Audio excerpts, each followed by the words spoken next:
Shastri park GT road पर देखने को मिला तेज रफ्तार का कहर। ट्रक ने ट्रैक्टर ट्रॉली को मारी जोरदार टक्कर, एक की मौत और 4 घायल।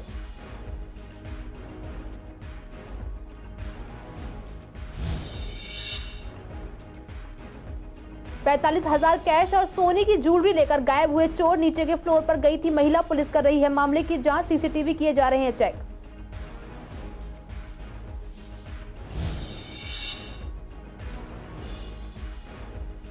शाहदरा जिले के स्पेशल स्टाफ ने सीमापुरी में सट्टे के अड्डे पर की छापेमारी। महिला घर में चला रही थी सट्टे का अड्डा। पुलिस ने दी दबिश और 8 आरोपियों को किया गिरफ्तार।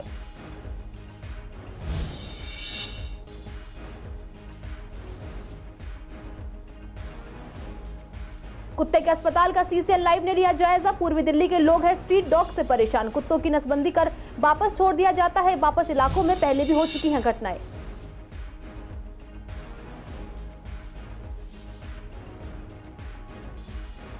पूर्वी दिल्ली की सड़कों पर अभी भी गिरे हुए हैं पेड़। नहीं होती समय पर पेड़ों की छटाई, बारिश में गिर जाते हैं पेड़।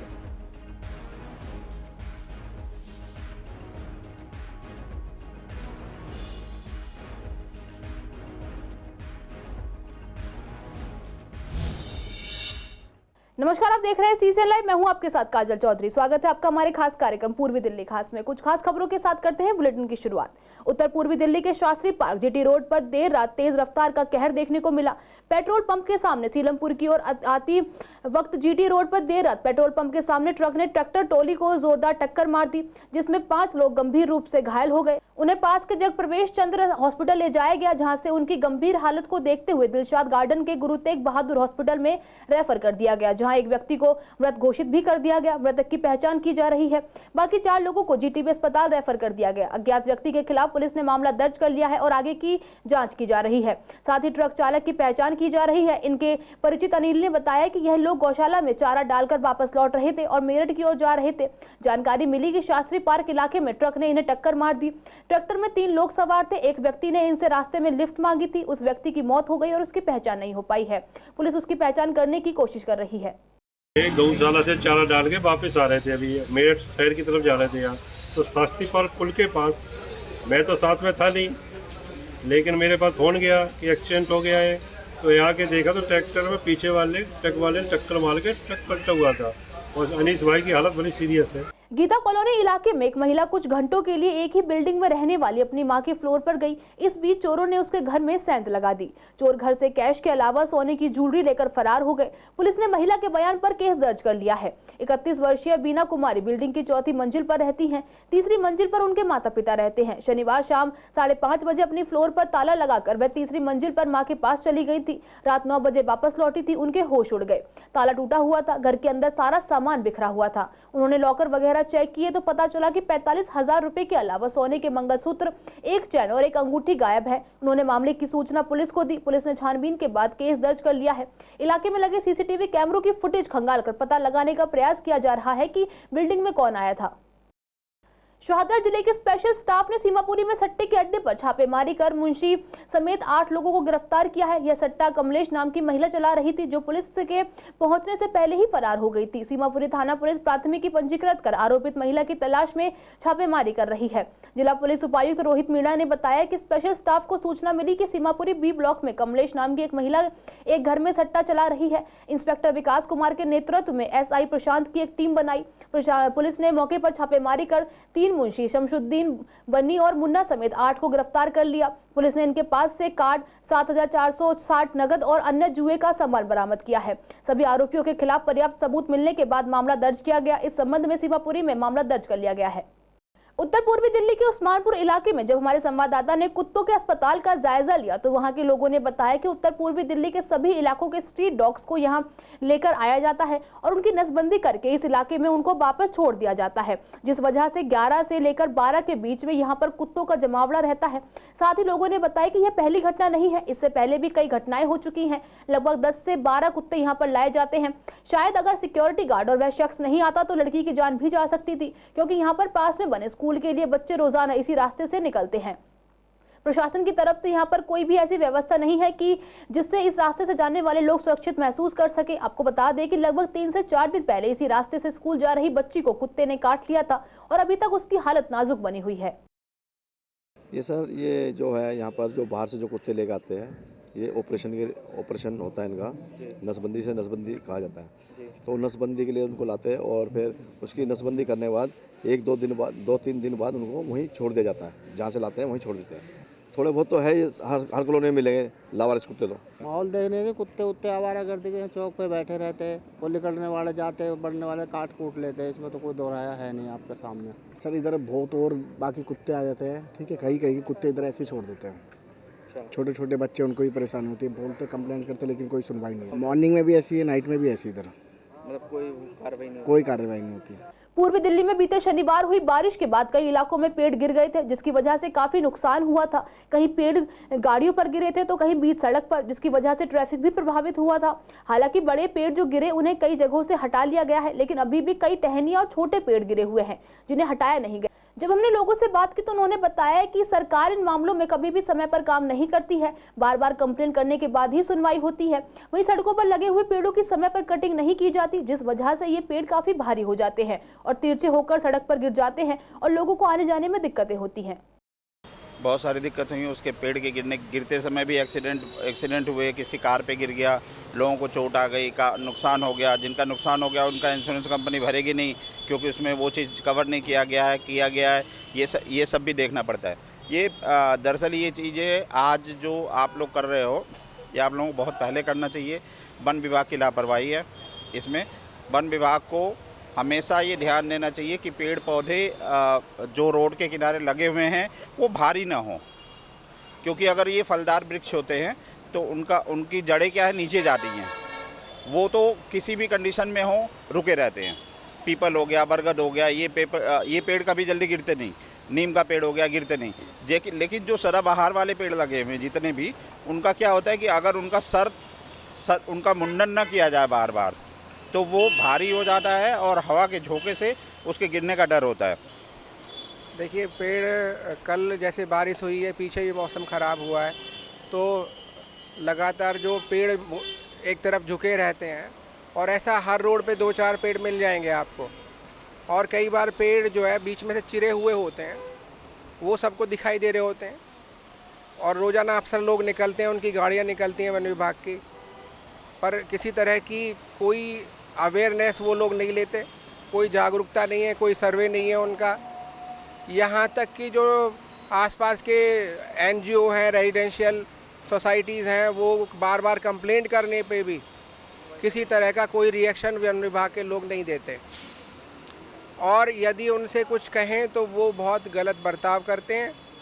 और कई बार क्या होता है कि किसी के घर के आगे कोई पेड़ अच्छा छायादार लगाए, फलदार लगाए, उसको ज़बरदस्ती काट के चले जाएंगे, उसको उल्टा सीधा झांक के चले जाएंगे उसको। कई पेड़ और टहनियां जो हैं अभी भी रोड पे पड़ी हुई हैं। बिल्कुल पड़ी हुई हैं, रास्ता बाधित रहता है कई दिनों तक। और जब बहुत शोर शराबा होएगा या PCR को बुलाएंगे, उसके बाद कोई एक्शन होता है, उससे पहले तो कोई सुनवाई नहीं है किसी तरह की। लेकिन ये पेड़ का जो मुद्दा है काफ़ी डिस्कस करने का है, क्योंकि पेड़ जो है ना, ये आने जाने में काफ़ी दिक्कत करते हैं। वैसे छाँव देते हैं, लेकिन अगर बारिश का पेड़ किसी के ऊपर गिर जाए, कुछ हादसा हो जाए, तो काफ़ी दिक्कत करता है। हाँ, और पेड़ काफ़ी गिरे, उसको हटाया नहीं गया अभी तक भी। पेड़ वैसे ही पड़े हुए हैं, टहनियाँ पड़ी हुई हैं, वो सड़ रही हैं। टाइम पे उसकी छटाई नहीं होती है। जो फलहारी पेड़ होता है उसको काट देते हैं ज़बरदस्ती, लेकिन जिस पेड़ को काटना है उसको नहीं काटते, बावजूद जो अलग पेड़ होते हैं उनको काट देते हैं। पेड़ भारी होते हैं, उसके पेड़ लच जाते हैं, काफ़ी दिक्कतें होती हैं इसके कारण। प्रीत विहार स्थित दुर्गा मंदिर को कौन नहीं जानता, जहां प्रतिदिन सैकड़ों श्रद्धालु पूजा अर्चना करने के लिए जाते हैं। उसके साथ ही प्रीत विहार थाना है, जहां प्रतिदिन सैकड़ों लोग अपनी अपनी फरियाद लेकर जाते हैं। उसके साथ ही दिल्ली का सबसे बड़ा कार खरीद और बिक्री का मार्केट है, जहां पूरे देश के कार क्रेता और विक्रेता आते हैं। कल 1 घंटे की बारिश क्या हुई, दुर्गा मंदिर और प्रीत विहार लाल बत्ती तक की सड़क झीलों में तब्दील हो गई। कुछ फूल विक्रेताओं ने अपनी दुकान तक आने के लिए मिट्टी, तो किसी ने कुछ पत्थर बिछाकर जुगाड़ कर लिया। यहाँ इन हालातों का प्रमुख कारण पटरी पर अनाधिकृत कब्जा और पार्किंग ठेकेदारों द्वारा अनाधिकृत कार पार्किंग है, जिसके कारण साफ सफाई नहीं हो पाती है और पानी नहीं निकल पाता। अगर बरसात आ जाए तो ये तो झील बन जाती है।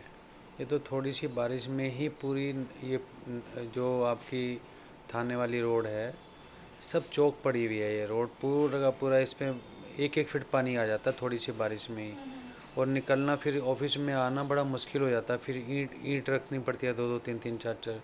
फूल वालों ने मलबा डाल के उसको थोड़ा सा और बंद कर दिया है। तो नाला है वहाँ पर, क्या निकासी नाला हो है। पाती है, फिर नाले की सफाई समय पर नहीं हो पाती। नाला तो चौक है, सफाई तो होती नहीं है, बहुत कम होती है सफाई, क्योंकि मलबा ही इतना है। क्योंकि साल में 2 साल में जब एक बार सफाई करेंगे तो क्या होगा उसका नाले का।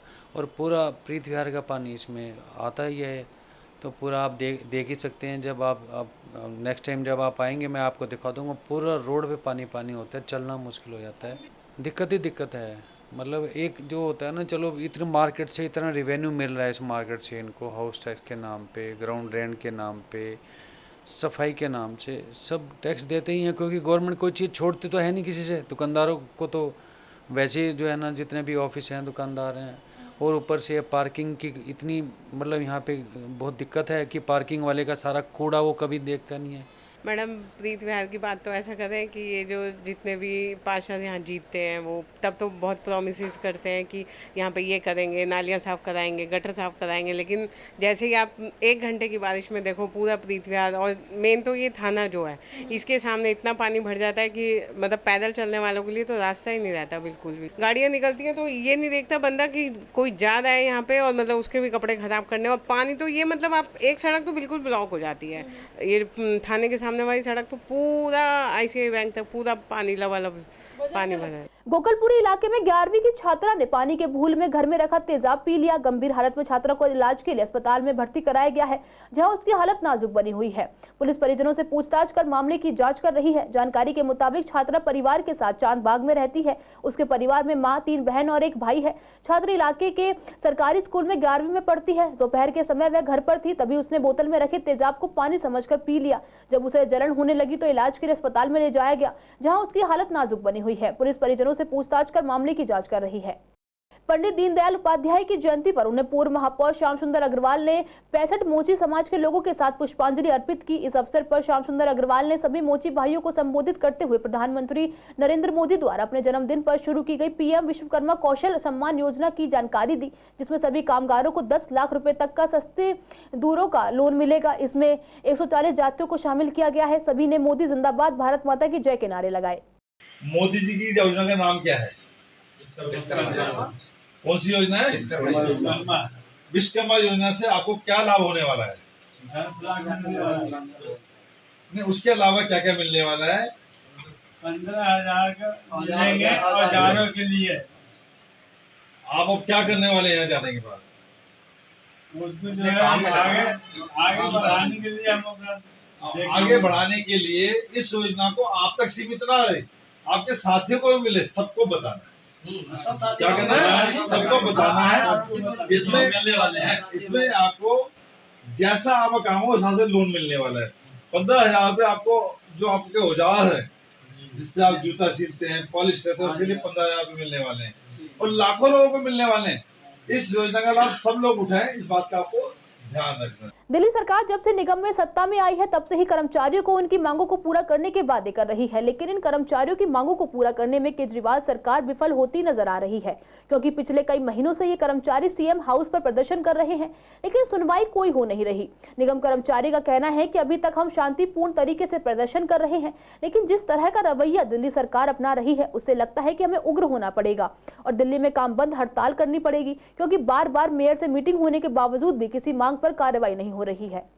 देखिए, MCD स्वच्छता कर्मचारी यूनियन का 7 जून से जो धरना चल रहा है अनिश्चितकालीन CM आवास पर, उसको आज चलते हुए 111 दिन हो गए हैं, लेकिन 3 दफ़े मीटिंग हुई है मेयर साहिबा से, तो उन्होंने सिर्फ झूठा आश्वासन ही दिया है कि हम तुम्हारे धरने पर ही पक्के लेटर बांटेंगे, वहीं पर सारे काम करेंगे।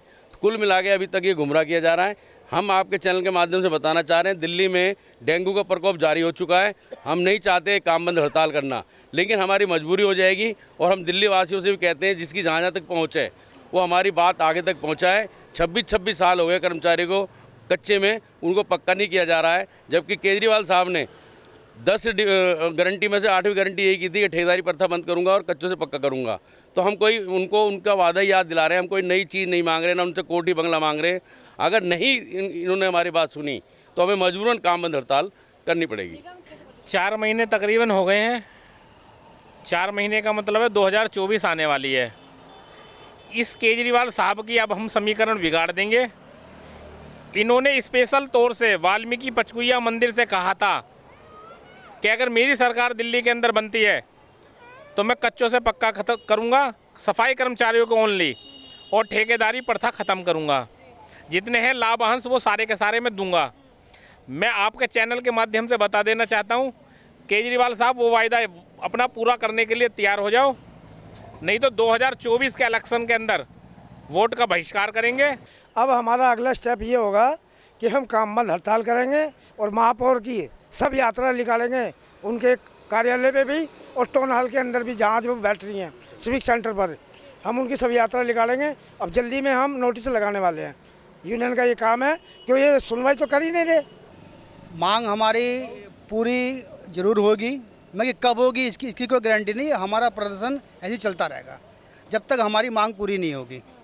और इसके बावजूद अगर हमें जो कुछ करना पड़ा, दिल्ली में काम बंद हड़ताल भी करनी पड़ी, दिल्ली में चक्का जाम भी करना पड़ा, तो हम करेंगे। क्योंकि ये जो मुख्यमंत्री साहब है हमारे, इनको अभी तक सफाई कर्मचारी में कि टीचर, स्कूल की टीचरें, नर्सें सब रोड पे है। आज के लिए इस बुलेटिन में बस इतना ही। हर रोज ऐसी नई खबरें देखने के लिए देखते रहिए CCL लाइव। नमस्कार।